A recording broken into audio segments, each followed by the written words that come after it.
ऐसे पालो फूल मोटा थी गलो तो जात पड़ी भैंस उठी से टेन्शन में से आज पाटियों अँ फेरवी नाखी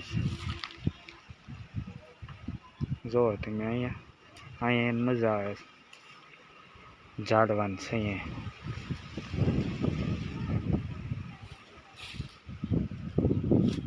जाए खड़ ने लेवा सुंदरी पड़े